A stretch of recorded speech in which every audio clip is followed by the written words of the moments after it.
Assalamualaikum warahmatullahi wabarakatuh.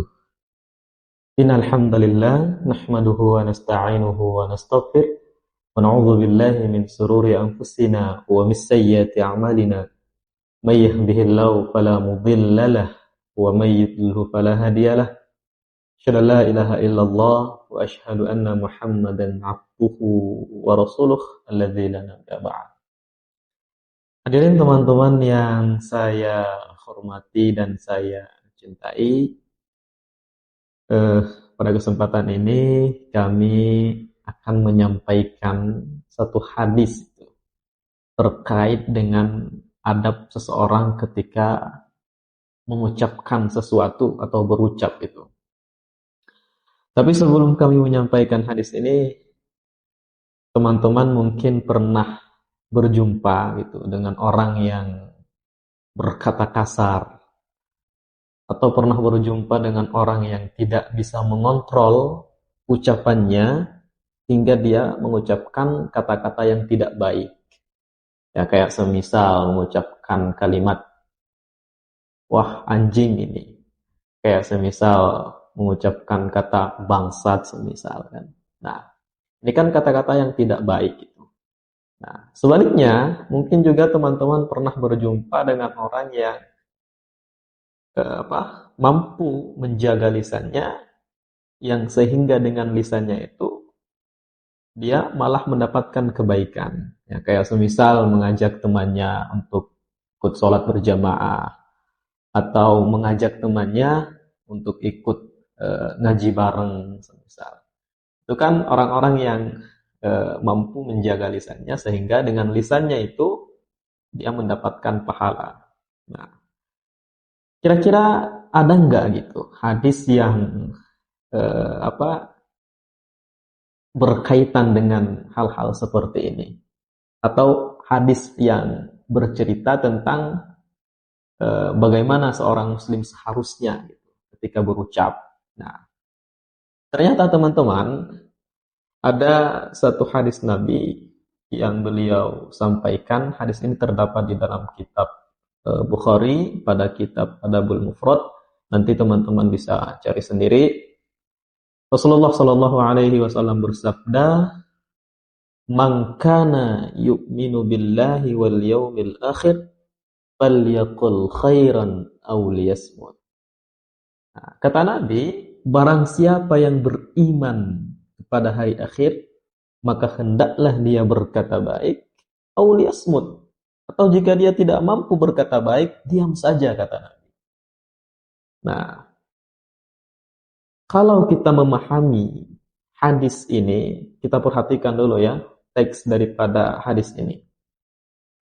Pada lafaz pertama itu ada kalimat mangkana.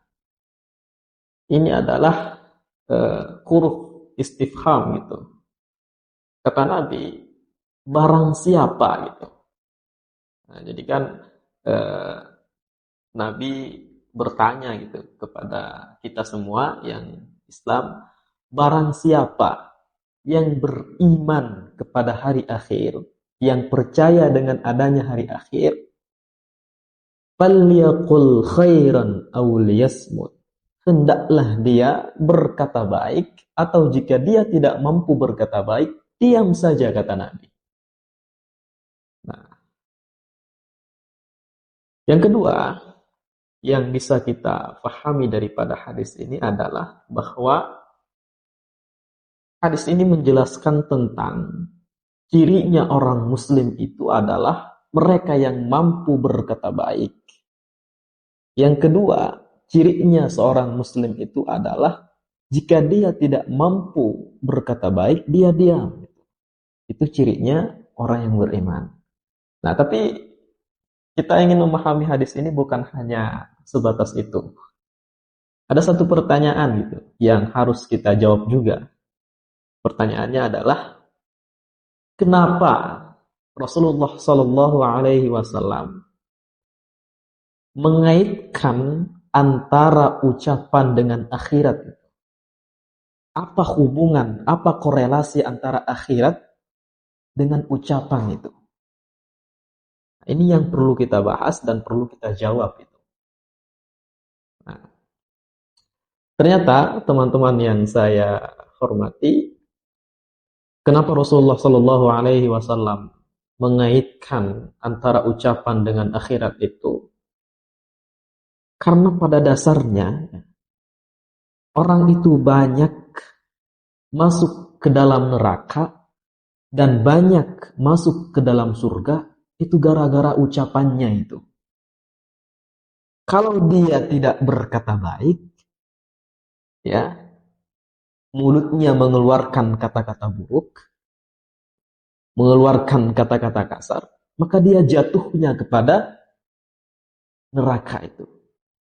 Sebaliknya, jika dia mampu menjaga lisannya, mampu berkata baik, mengajak orang lain untuk berbuat baik, maka jatuhnya dia masuk ke dalam surga itu.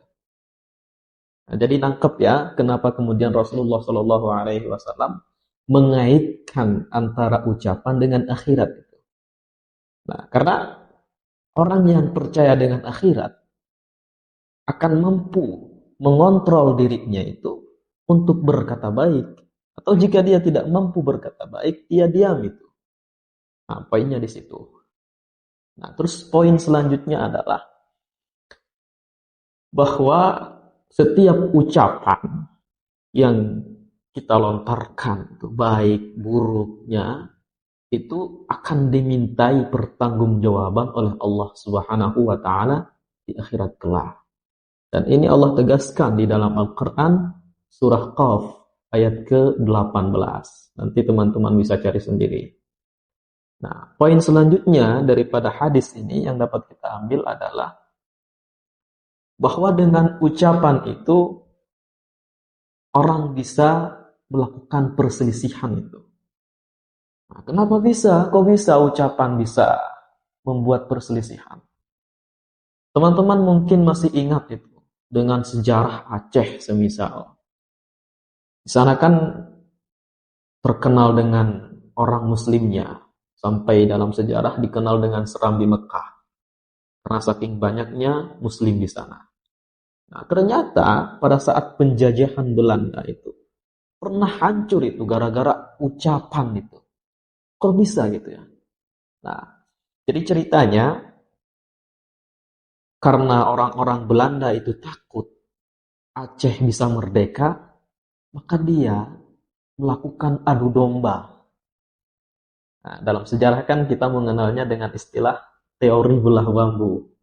Yang satunya diinjak, yang satunya dipuji. Akhirnya terjadilah perpecahan. Nah, itu gara-gara apa? Gara-gara ucapan itu. Dia tidak mampu mengontrol ucapannya itu. Akhirnya perpecahan pun terjadi. Nah, itu poin daripada hadis itu. Nah, apa poin selanjutnya? Ada nggak kira-kira? Nah, bahwa ternyata ucapan itu bisa membuatkan kita masuk ke dalam surga, tapi juga bisa membuat kita masuk ke dalam neraka. Ya, kayak semisal tadi, yang tidak mampu menjaga lisannya, sehingga dia berkata kasar, ghibah, adu domba, kemudian bullying terhadap temannya. Nah, ucapan-ucapan seperti ini bisa membuat kita masuk ke dalam neraka. Nah, sebaliknya, ucapan-ucapan yang bisa membuat kita masuk ke dalam surga itu adalah ucapan-ucapan yang baik, yang mengajak orang lain kepada kebaikan. Ya, kayak semisal kita mau sholat atau mau ngaji, ya kita ajak gitu teman kita untuk ikut. Nah, barangkali dengan ucapan itu kita masuk surga itu. Ini bukan lebay ya, tapi karena memang ucapan itu bisa menjadi amal jariah.